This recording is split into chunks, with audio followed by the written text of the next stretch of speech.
just going to read two poems. The first is called In the Very West. There is something about how high tide brought full circle, and astray Egret went and claimed he was afraid right short they are on rock pools, even intertidally, because those trees before were hardly sea palms, where the kelp is fun to say is nap. So I have been told to go down weary in the kelp, or suggest or something if togetherness and tenderness, more than tetheredness, matter in elevations as tight as the wave it is braced toward, then that is as well as I can put things when home is provided, for home is still an island far from inhabitants like seals and starfish. For I reckon narwhals are as close to permissibly equine as green rocks in a white belly might be. In other words, a refusal to say wave, stallion, or the rest, because armor twice upon each organism has withstood or grey together underwent very harsh tides, quite tired of pressure loss, of water loss. Barnacles, though, steel themselves, better than anemones, for if barnacles, if ever, rarely fight, then they cannot, not nearly, advise on issues such as colony, water coverage, or territory. For if long time wed to good rock or good seal, each barnacle contentedly is subjected to necrosis of alone a final sort.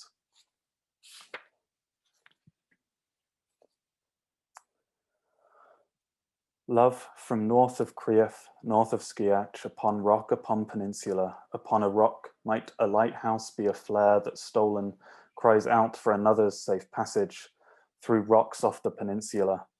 They said it was cat's eyes or an equivocation so called thoracic for its connotations of cracked and stretched, floundering besides, essential as the coastline. To which or to whom or of which seal cries, would there were causeway, for I cannot swim that far without roadway and railway and double the fins. Maybe it is a butcher's crime to make this a reclamation, if not simply making claim, to make or engineer connection between the sea both sides of which high time and higher tide reject.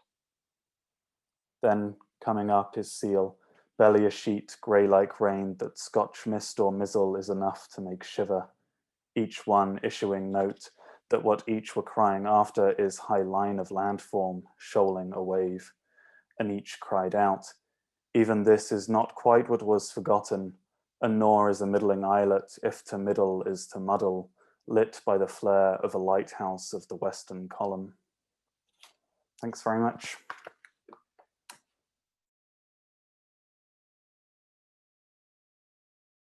My first poem is Descent. 8 acres of hate surrounded the house. They said it was 4, but I know it was more. 8 acres at least, and the house of a beast. 5 children alive, several pets and a spouse. Their hearts gave up beats, but courage retreats. 5 children I know, and his spouse, all for show. 3 rooms for sleep or nightmaring shouts. Small fingers scratch air, abandoned from care. Such innocent cost when a family is lost. Too few who knew of their dryingest droughts when the beast came unhinged and the mad spouse would shout, I would never ever hurt you like that. Each word, every time, punctuated with slaps. One mother's son, with affection from none. A perilous past, he stayed tied to the mast. His beast heart is beat, there's a chill in the heat. All joy is unsweet. Who thought truth would cheat?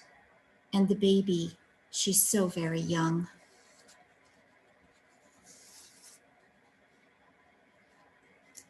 Pandemic Duetina.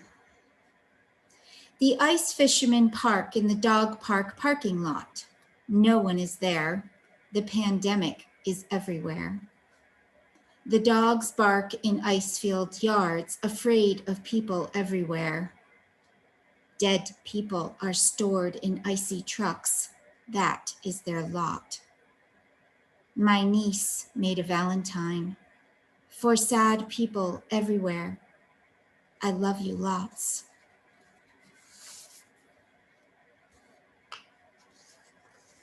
Mother. She loves her ocean, cries salty tears in remembrance, carries pale blue longing in her eyes. Her father's dirty alcoholic grime, washed away from clean feathers, gray and white, she earned with her huddling flock. Some call them rats of the beach because they fight over garbage, pickled French fries from the sand. But she knows they are gutsy survivors who took her in, taught her to screech and beg, then gave her wings to fly. On days when gray clouds block air from her lungs, she hides between the rocks, alone and afraid. On clear, together days, she soars. Her laughter peels down the sky, calling her home to the ocean, where wave fingers knead the sand, spreading wide in love. Shh.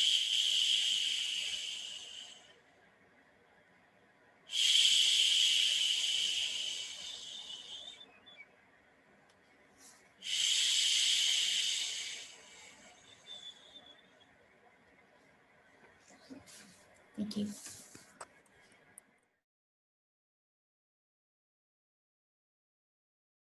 This is called the Great Hall. Great white columns and with capitals support the arch and entrance. Knowledge rests here, energy waiting to be wed to new ideas and insights as scholars study, learn, wonder, and become illumined by their own inner light. Knowledge becomes inspiration and leads to dreams of new worlds and a better understanding of our present situation. Curved stairs lead to this great hall, spiraling skyward toward the door that says, "Enter. Enlightenment lives here."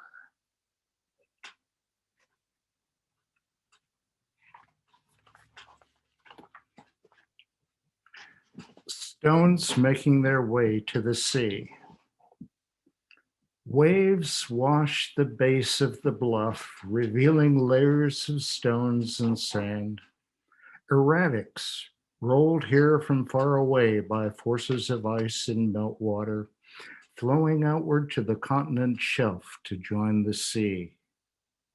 The journey started far north as mountains of magma rose and landmasses collided, forming the rock from which these stones were plucked and shaped as they rolled and bounced against each other, wearing away grain by infinitesimal grain until now, exposed by waves and wind, to be plucked from the bank by me millennia later and skipped down the sea's surface and sped on their way.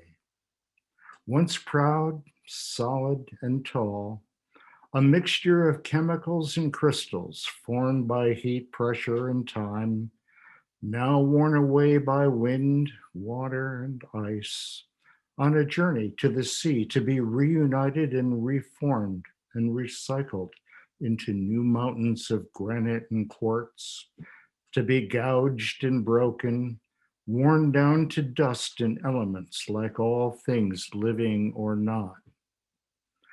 We are all on a journey like the stones chipped from mountains, pushed by ice and rolled by the waters, to be reunited and returned to the water of our birth.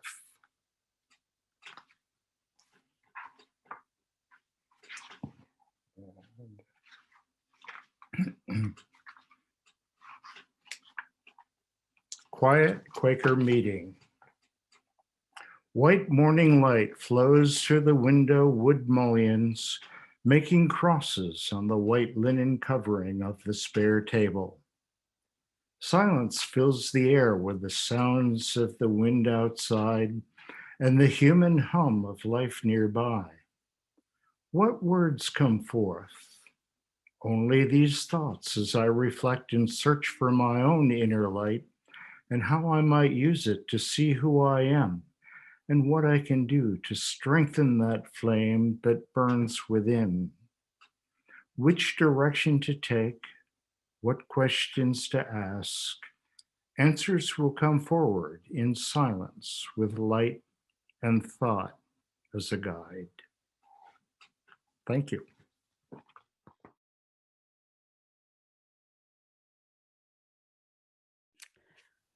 I'm going to read from a longer poem that I am working on about the pandemic. And the section you're going to hear today is about my experience getting vaccinated in Chicago and, for public health purposes, the state of Illinois. Because Chicago is sort of like Nantucket in that it considers itself an island within the state of Illinois. So actually vaccine eligibility is different here.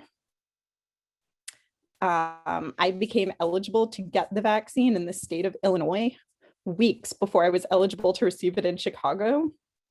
So I chose, because I'm privileged and able, to drive 4 hours to get my vaccine.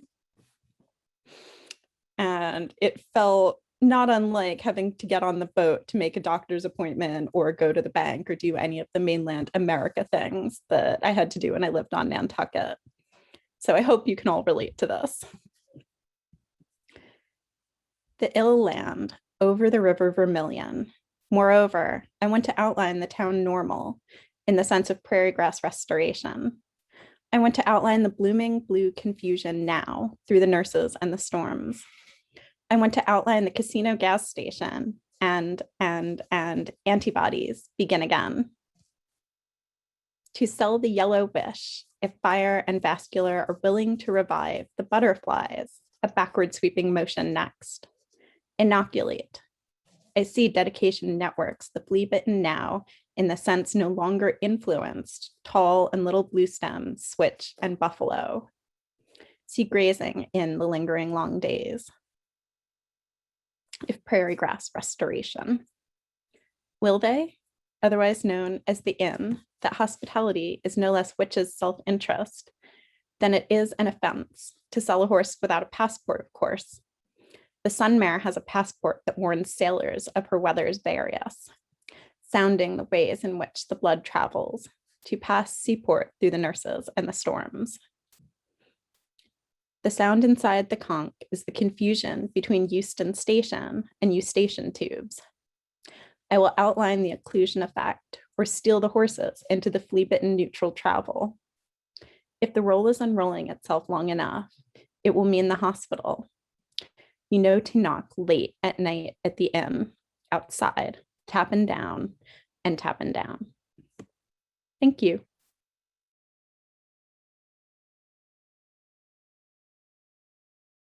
I'm working on a group of poems called My Town. I'm populating it with people, and I'm going to read about 2 of them. Artiste. Her silk scarf spun once around her neck, flowed behind her, a gauzy thread. If you looked past the image, you could see she was small, almost frail, with her thin arms, but no one could. Her power held them where she wanted them, stuck to her elegant pose, her unafraid eyes, her staccato expressions. She was the center of her home, watching in all directions, keeping artful order, and of the town, where some skirted edges and others drew close and still. This is another person in my town, our golden girl. Gauze light, lithe, on the fly, strong beneath that delicate form. Every so often she'd pass by, piling miles on miles, never so purposeful she couldn't socialize. Exact balance of community cooperation and solitary enterprise. Her large eyes showed blue skies and sunny futures, though her labors took its toll. Exhaustion sometimes keeping her at home long enough to shake off the dust and reorganize.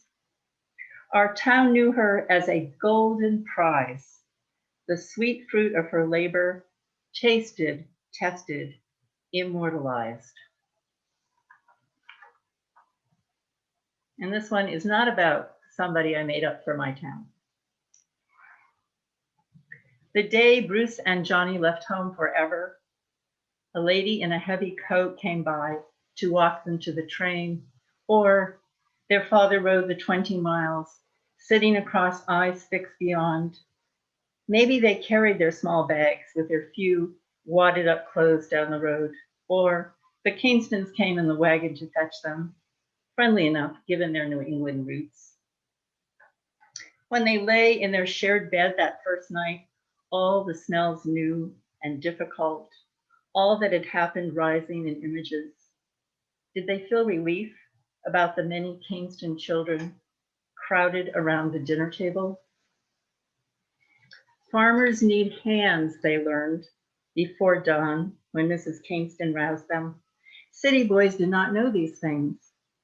There was food to eat, school to go to, and chores in the dark of morning and afternoon, snow knee-deep, and wind sometimes to knock you sideways. But they were part of the picture, not so separate.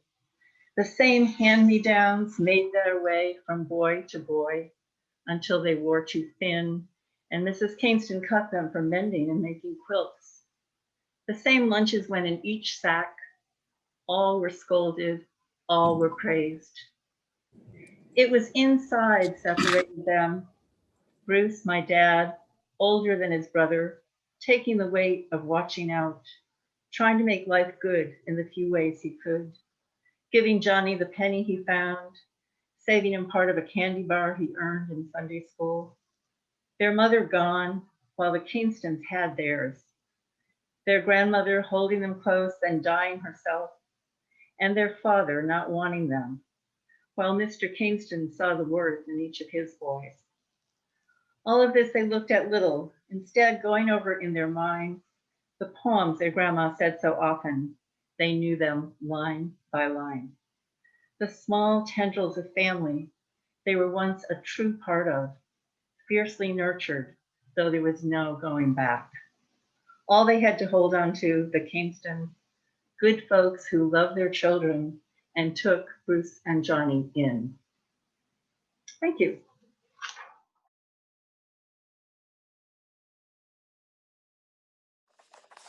So I'm going to read a poem called Transitive. I'm lying on my side beneath a mountain of digestible air and cloud. Tiny fronds sway in the glow along the vast reach of my arm. The granular spray, the orbit of the running dog, the chorus of the song that sleep comes from, the weight that descends endlessly beneath the gritty shift of these the stars are more than. The endless loop of land that keeps the water at bay again and again, and the water obeys. The mineral stream slips through the slender neck of time. The shifting grip on the foot, the talon and the hip, the heat arriving at my flesh across this tumble-down terrain. My tongue finds behind your teeth the one and holy grain. And I'm going to read a poem that I wrote years ago, and that I've never read. It's a poem following the death of a friend, and I've been in that kind of funereal time of life lately, so it came back to me. And I just really actually I just rediscovered it among my things about a month ago. It's called Late Night Walk in Nantucket for James Desmond. James Desmond was a sort of a legendary bartender at the Brotherhood. I was walking through the midnight streets, singing the song of the lost phone book. Lights all lost from windows. People are huddled by the maternal stove, and dawn seems delayed forever. It is easy walking here to consider how the river cuts the mountain's shoulder, how the sea waits with its subtle humor for the new rejuvenating silt to grow old. How strange time is, as clever as the quick dispatch, the tremulous goodbye in which the quaver of the high hello still rings, yet so much has been revealed. You've gone and died. The bandage of time unwraps itself and covers another friend's name in the long column of names. Inside of one of these island houses, someone echoes a line from the very chorus of the song I sing. Such mockery, so helpful and touching. As the curb shifts once again to accommodate the fall of my foot, everything in this life becomes restless and busy.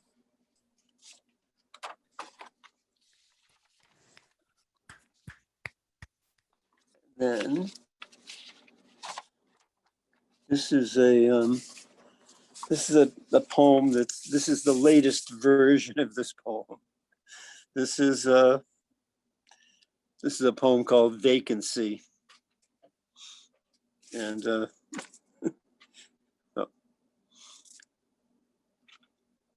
I have to say that having shown this place 12.5 times or more, its appeal still grows in me.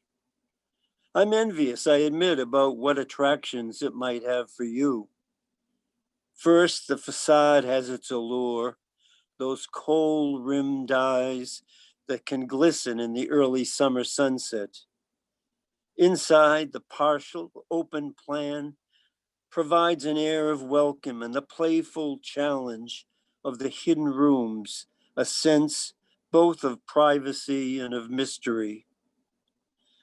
The road in ill repair by which you reach it has ragged fields, the sense of villages begun and then abandoned, the scant touch of the commercial, this roadside cafe with its wavery side row of tupelo, now shedding leaves, the pathway with bright asters and anemones, an unlikely trucker's stop, and agents with one's client in tow. Nonetheless, it's pleasant here. The coffee's strong. There are dogs' years, you know, donkeys' years, yours and mine, none of them the same. Are we fit even for this universe? How long does any of us really have? We're none of us meant to be. Must mention the stairways.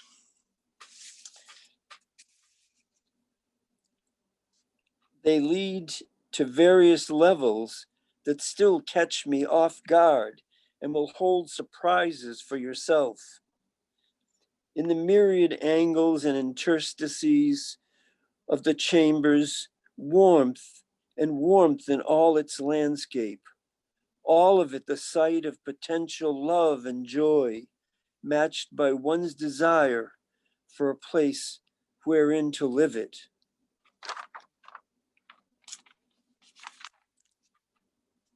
And then this is the last of these poems. This is an untitled poem as yet. I worked the night through, from the near full moon at the top of the window, with just a brief break through the day past noon. And what do I get?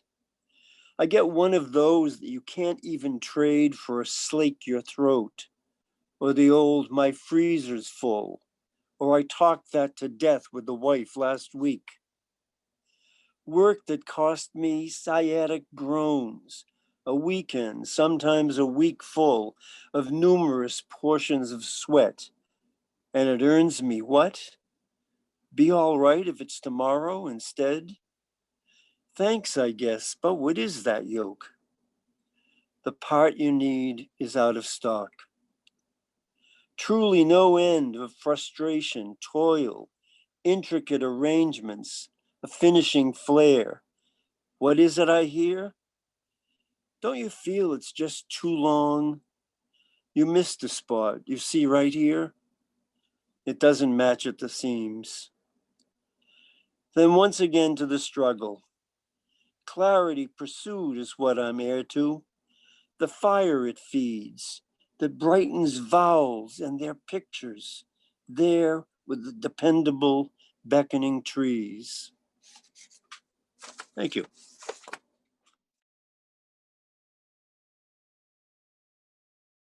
So Len Germinara's recent poems collected in the chapbook Backstory, which I'm going to provide an Amazon link to in the chat once we start. Backstory takes the reader on a tour from the east to west coast with a detour through Colorado.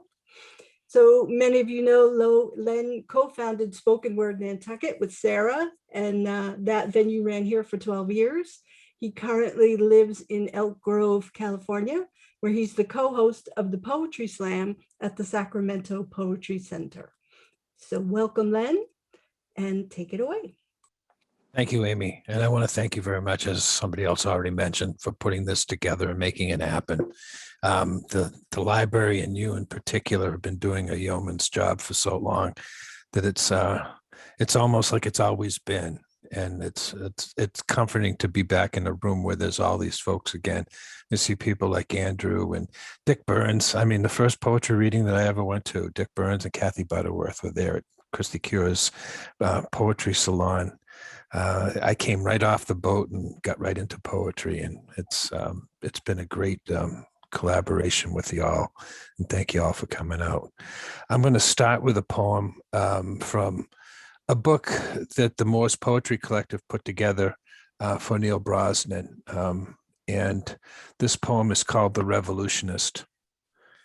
Hunted down, they found him in an open field, riddled with scraps of poetry, half thought out verse set in awkward measure, broken mouth damned with thwarted doves, fingers crushed, stained with bitter ink fret, one upturned palm caked with blood, the body's final prayer, sensate oblation. At last, at peace, splayed across gaunt furrows of barren asylum, out of heart's conclusion, a single stalk of wheat. Neil Brosnan. My collection that I put out just before COVID hit is called Backstory. I'm really pleased with the cover, and I'll tell you why. The cover, if you open it all the way up, it shows you what my back looks like now that I've had spine reconstruction. Those are all screws and pins and et cetera, et cetera. My wife put that cover together for me, and it pleases me to know that y'all can see that my back is doing fine now. These are all Nantucket poems, and I'm just going to get right into it. Drawn in. Sometimes folded into sunrise, I can hear the calls of long ago when you went walkabout, left me to sunder with the fog lurking in the scrub, twisted up in the poison ivy. Stop spinning. I've got to see what's around the corner. I remain sleeping in the grove of cedars that lead to the tourmaline walkway of moss in the woods, entranced, skulking bioluminescence in the harbor, lurking tangles of green briar, baffling clouds that lock out all light. I'm thrashing now. Soon the new day will retrace the Byzantine sleep cycle, its rhythm, your breathing, a vortex certain as move no more. You guys just came through Murder Month. This is a poem that I wrote for Murder Month probably about 10 years ago. It's sort of a tip of the hat to the Inky as well. Now I Get It is the name. It's March when thoughts turn once again to murder, town meeting, and the coming season on Nantucket. Today, you'll find a thumb drive in a bottle during your walk on the beach. Head home so you can plug it into your computer. You're bored, and who knows, there might be something interesting on it. Stop on the way, get a coffee at Cumbies, pick up the inky, winkly newspaper headline notes, an all too common Nantucket trifecta. Sign, fence, light pole, almost completely obliterated. It was reported the driver did not appear to be intoxicated. The accompanying picture of the crime scene indicates the mailbox was one of those artsy-fartsy abominations with the rolling eyes and floppy ears. You know why he did it. The fence and post were collateral damage. One of the things I miss about living on Nantucket is going through some of the nor'easters, especially some of the last nor'easters that we went through. They were epic. I loved them. They were so much fun. The evening news not broadcast, 1/27/2015. It went dark overnight. No power and a badass named Juno rattled storm shutters. The clock said 7:35 p.m., but who believes timepieces in a vortex? Stayed in bed covered in books and other comforts. Fell asleep reading a biography about Richard Pryor. It didn't get light until the next morning, more like a gray that howled, car wreck, twisted metal, turn on the gas oven for heat, let the dog out to pee, make yourself a cuppa, feed the cats, some canned food and kibble, make it like a party where everyone wears PJs, brings blankets, plays board games, etc. While the storm spits sand and ice like 30 caliber pumpkin seeds against the cedar shakes. On Nantucket, that's just another Tuesday into Wednesday. I never really got into the Christmas time habits on Nantucket, and this poem sort of talks a little bit about how I felt about Christmas on Nantucket most times. It's called Holiday Caroling. There is no longer a way on or off this island. The planes are not flying, and the only boat that will leave today just left the dock. I know this because my phone rings weather and travel advisories to the tune of Let It Snow, Let It Snow, Let It Snow, like big brother teasing little sister. In my head, I change the words, ad-lib a couple for Sarah with lines heavy on the schadenfreude. She thinks I'm nuts.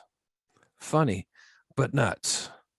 And a little mean to revel in another's pain. Believes I should have more empathy because we've all ridden on the vomit comet, so we know what it's like when you gotta go. Because it's the holidays, got an appointment, just need to get off the rock and it's blowing sideways. But a boatload of hungover day trippers in wet fur and clothes they've been in for 3 days keeps even this year-rounder at bay today. From where I sit at Sales Market, I can watch them go around the point while happily composing carols they'll never play on the local radio station. Another remembrance of weather on Nantucket. This is called the Weather Report from a Poet. Today is October 7th, 2014. It's 7 a.m. and I'm partly cloudy right now. I've been tasked with teaching a second grade class what I know about weather from a poet's perspective, something I consider whenever I write poetry. The temperature is 61 degrees. Hopefully it will get warmer and I can shed this sweater. No precipitation today, We do have a rain date, however, just in case. Thankfully, the northeast wind is going to be kind to us today, a gentle pill bug tug of 10 miles per hour. When we pass this red cedar, I bet we'll see a monarch, maybe a northern harrier, fluttering around looking for dinner. Choose yourself a color. Purple as grape, loud as a flower. What does the wind smell like down by the marsh at low tide, and why? I wander. What are those fluffy white parachutes like a dusting of snow that covers the spider webs on the trail's edge? I wonder. Why so many mushrooms over the brand new septic system? This next poem is about my favorite time on Nantucket, and that's October, when everybody, all the summer visitors generally are gone home, although I guess nowadays they're not really going home, they're staying all year, right? Isn't that fun? You got that going for you, which is nice, right? Come October. Startled by the sound overhead, a spider crab loses to a herring gull, hurtles to rock-strewn beach below. Cliff swallows begin their reconnoiter. Something swirls underwater, hungry and not satisfied. I wait for the tide to turn, gather eelgrass for pressing, count the empty scallop shells while I walk. Waves the sawgrass and sedges, a minuet of tumescence. The last bee buzzes on goldenrod. A lone long needle pine drops its seed. I'm scattered. Snapping turtle with a fox scrape, disgorged and within reach. Windfall prophet best left alone. Black crown squawking to the mud flat. Kingfisher skitter a blur and then gone. Green light flash, the last of a sundown. Those of you that remember, I used to do nature walks, primarily for middle schoolers, etc., at the UMass field station. This happened one day, and it was one of my favorite nature walks of all time. It's called Afraid.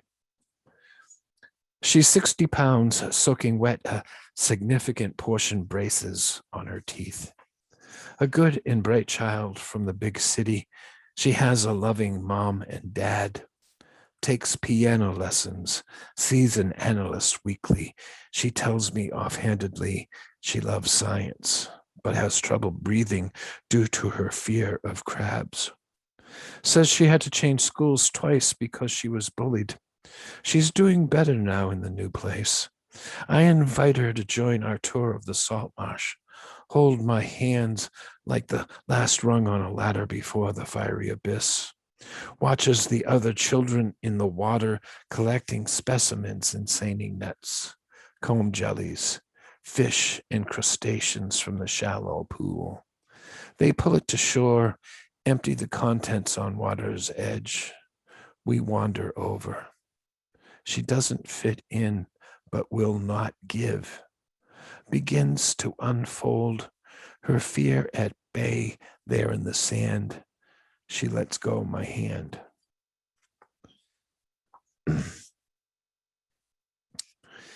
There was a little beach house just before you get to the beach at the Nantucket field station. I'm sure it's still there in one form or another, but there was a time when you actually could stay in it.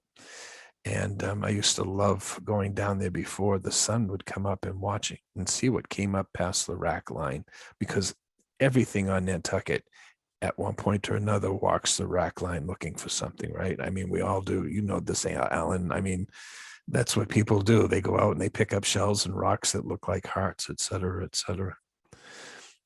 I was teaching a class for UMass Boston, and I was sitting there watching the pass, as it were, and this happened. Little beach house, a teachable moment. I'm sitting in the little beach house, my writing harbor, about half an hour before sunrise. Must have been 4:30 or 5 a.m.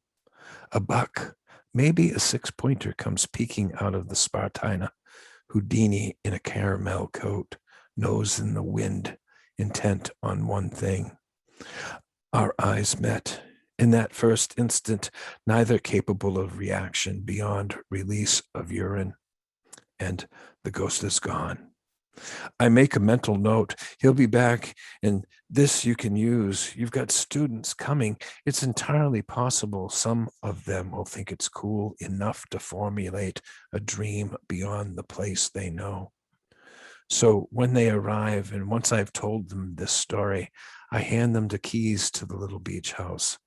Tell them they must sit silent, look for movement, be patient. Join them at breakfast for the stories they'll tell.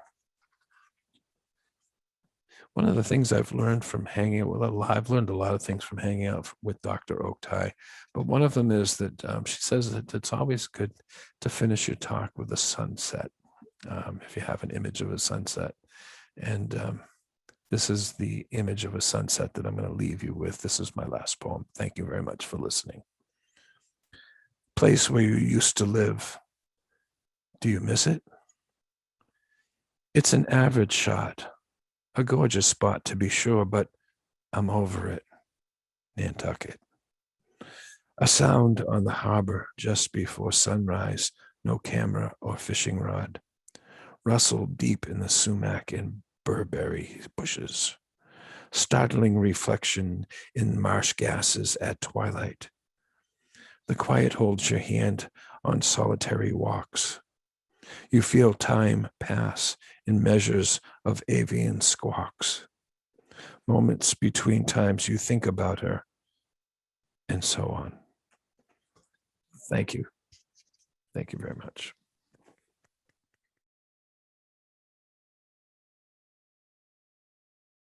So Dr. Sarah Oktay published her first chapbook of poetry, Sifting Light From Darkness, in September of 2020. She is a chemical oceanographer specializing in climate change and currently works at the University of California's Davis campus in the John Muir Institute of the Environment's Natural Reserve System. I think many here know her as the former director of the UMass Boston Field Station on Nantucket. And today you're going to get to hear poems from Sifting Light From Darkness, which examine the interfaces between science and the sublime. So welcome, Sarah, and please take it away. Thank you so much, Amy. It's so great to see all of you. I'm really touched that everyone's here. I do have my only book of poetry, Sifting Light from the Darkness, just came out a few months ago. It's a thin book, just a few poems. If you order it directly from me, I can actually autograph it. I've got some new poems coming out, and I have finally my first Nantucket book coming out in May, which is a set of essays that I wrote for Yesterday's Island, and I'll have 4 of those coming out, 200-page books. So I've been working on those forever, but it's great to see you all. I'm going to start with 2 kind of fun pieces and then get a little more serious. It's hard to follow Len. He is the real poet. Remember, he's been writing his whole life, and I've just been writing a little bit, so just keep that in mind. I'm going to try to walk and chew gum at the same time by showing a PowerPoint slideshow while I read my poems, and hopefully that will work. We'll give it a try. So the first one is called Laguna Creek Walk, and this is a little natural area with a creek that runs right near our house, and I take the dogs there every morning. And one time I saw a bunch of pelicans who tend to come through the same time each year, and we're about 50 to 100 miles inland. We're quite a ways from the sea here in Sacramento. The pelicans. The white pelicans at Laguna Creek seem out of place so far inland. They remind me of the skipper in Gilligan's Island. Big white belly, preening their feathers, they will swat you with their captain's hat if you let them. A sweet childhood memory of inventiveness, silliness, and community. We all thought we were going on a 3-hour tour 12 months ago, but we are still stuck on the island with nothing but a coconut radio to squawk into, and no one is listening to the professor. The next 2 are going to feature one of my many favorite people on Nantucket, and of course, our famous dog, Swedgen, and our new dog, Bullock. So the pool shark. Every day at Laguna Creek, I will throw a stick for what seems like hours for Swedgen. My dog Swedgen picks through the sticks in the field, looking for the perfect one for me to throw, like a pool shark looking for the ideal weapon. Some are too thin, some too weak, some splinter to pieces when they bounce off the dry grass. His version of Goldilocks and the Three Bears. I am being played again. And like many people in America, we got a pandemic puppy who was earlier laying at my feet. His name is Bullock, to go with Swedgen. Mr. Cool. I really admire our Australian Shepherd. I think you would call him a dog's dog. He epitomizes cool. While our 11-year-old Labradoodle chases a tennis ball around our postage stamp backyard like a crazy cornball Buster Keaton on speed, our 6-month-old puppy, Mr. Cool, sits down every chance he gets to chew on a stick. More Steve McQueen than James Dean. I'd let him drive my Porsche. He trots into my office while I Zoom for the 8th time today. He pulls up some carpet, plops himself down, crosses his legs, and stares into the abyss, pondering his next teething victim with aplomb. His cunning eyes betray more than the average dog's thoughts. I think I detected a wee tear the day Sean Connery died. This next poem is an oceanography poem for Philippe. And this is my dear friend Roberta, who was actually at the last show I did and was shocked when she saw a picture of her. I used to ship out of Galveston for 2-week tours on oceanographic vessels. And I'll try to put you there. 20 liters, 20 liters, 20 liters. The water piles up in acid-cleaned 20-liter high-density polyethylene jugs. Surrounded by seawater, we must bring our own double-distilled, extremely pure fresh water, almost ion-free. Water so pure it cannot conduct electricity. Hundreds of liters in total, queued up along the starboard side of our 123-foot vessel, the research vessel Pelican, named for the island we launched from, nestled in a lobe of Galveston Bay. Argon and nitrogen gas tanks rope tightly between pipes. Giant benthic landers crowd the deck, ready to deploy. 100-meter-long, spider-legged nets close upon their krilled prey.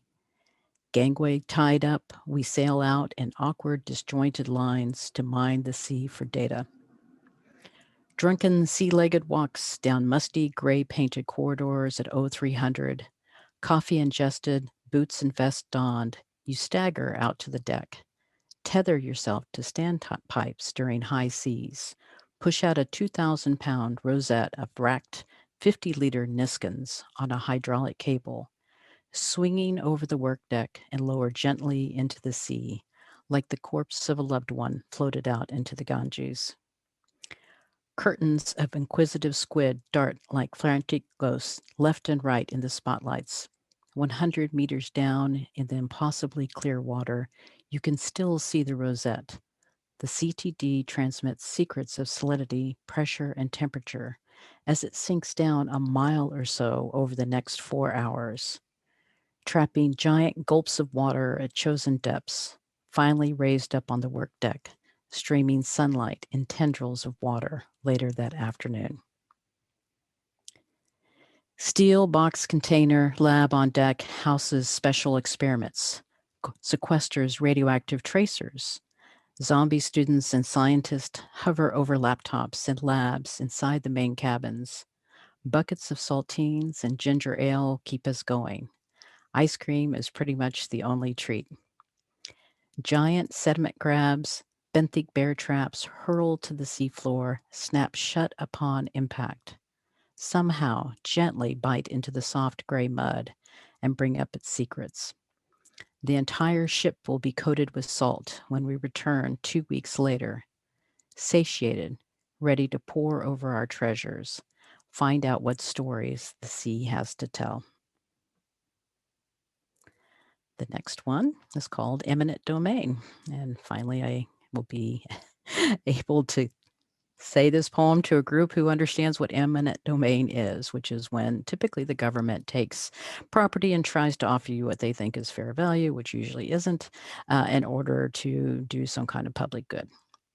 So this is definitely something that's occurred on Nantucket, and I weave in a little bit about the Wampanoags. Fuchsia, slice of sunset, sing siren enticement. We exit our wood grain boxes to wander gray branch paths of mud and vines, lined with winterberry sparks of red, trails claimed by deer prints, littered with rabbit pellets. We mourned left wing of dune blue jay, tufts of hawk's dinner, last flight of broken loon. Stratum below grass carpet reveals wooden foundations, charcoal fires, liquid feasts, and seed compacted. 2,000-year-old body in repose, awakened by scrape of shovel, grasp of inquisitive hands. We have to know who lived here, whose spirits we hear rustling in the wind, which bones belong to the salt spray, which bones belong to the beach and to the sand, and which one should be interred on marble slabs or laid beneath carved slate in ordered rows within town gates taken by eminent domain. Zen Geology. It's the first poem I ever wrote. I'm writing a sequel to it. This will sound a lot like some of Alan's works. Alan, I think you and I were separated at birth when it comes to poetry. The angle of repose gives pyramids the form they long to inhabit. They stay where they are. Sand and rock tumble and stop. Altitude, steepness, and stability fashion a template where gravity dictates where we belong. Chaos nature, wild, fathomless turmoil, slowly patterns form. Petals stretch out in spirals produced through infinite means. Galaxies reflected in every swirl. Atoms hug the rails, follow tangible blueprints drawn with electrons and necessity.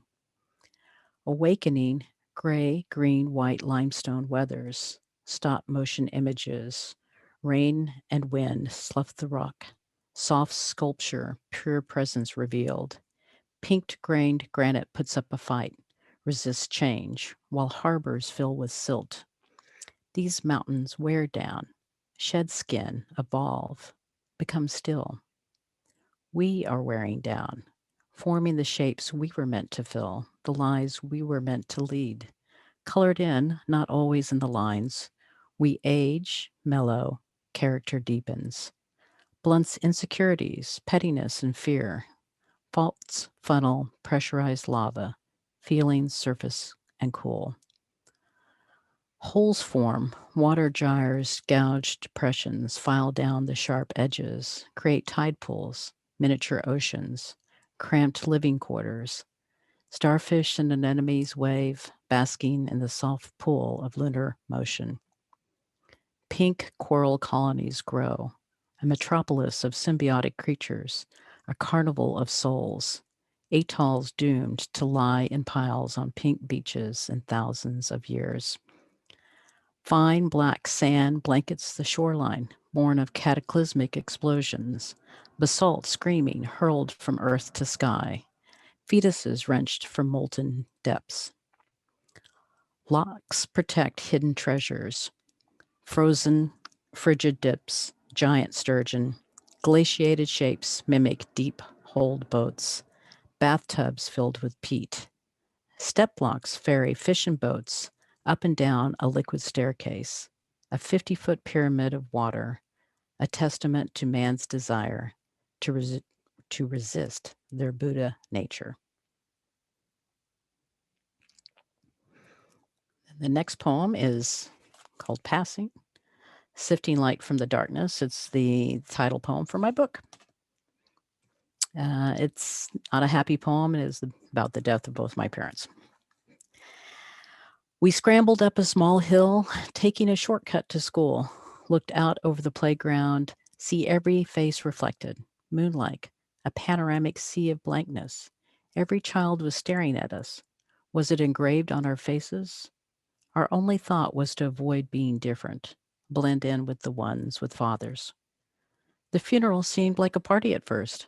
Everyone is so nice. They pat you on the head, murmuring platitudes, carrying casseroles, Lost as an elephant in the garden, trampling the roses.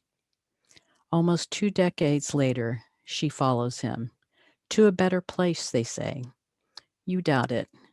She wanted out, committed slow suicide. She was really tired, always. She never got a chance to meet you. She would have liked you. Your dry wit, sonorous voice, and voracious need for books, an addiction she fed to the exclusion of all. I am my mother, mainlining those same books. I am my father, driven, affable, a born optimist, straining light from the darkness, running fast on loose rails, best known through news articles, degrees, awards, and other inanimate things. My parents were hardworking, kind, smart but confused, unsure of their roles, tired of expectations. Warmth surrounded them. We were a family. This is what I tell myself. Some of it is true. Years later, I sift through yellowed news clippings buried in a chest under piles of books. A stratigraphic layer of stories emerges. Hidden talents are disclosed in black and white.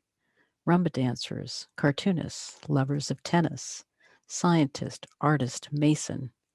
I'm constructing a diorama of misremembered, idealized tableaus with shadows passing as parents. 2 more left. This one's more fun. The next one are both more fun. Infected by poetry. Why I finally gave up and wrote a poem. My husband is a poet. Many of his friends are poets. It was bound to happen. I have been to and hosted a lot of poetry shows. A lot, as in many. Had poetry coming out my ears, you might say. I finally was infected by poetry. I did not realize it until I was in the shower, muttering to myself in syncopated sentences. At first, I began to blame years of marching band, but that only occurs when I'm walking and my steps fall into a 4/4 rhythm. No, this was poetry that needed to be written down. Of course, I had encountered Frost in high school and E. Cummings and Whitman and Sylvia Plath, etc., etc. Never did I feel a need to write in the jazzy beat or end all my lines with no punctuation. Now, whenever I'm quiet, my thoughts turn to poetry. I doubt it is curable. The last poem, a Nantucket poem that I think you'll understand, is called Sometimes. Sometimes in the morning, looking eagle-eyed, coffee-blown, simple, twisted thought of you. Inquisitive raven steals, newspaper-soaked, crumb-filled, good to the last drop, smack of awakening. Window view, bent oaks, true crimes shaken from treetops. Gray arms exposed by the gale. Sand fence fills in the gaps left by the plow. Rub fur, wrist deep, sea smell, grill sings, what's up for breakfast? Never mind the creaking boards. We're here now. Sometimes things turn out okay. Thank you very much.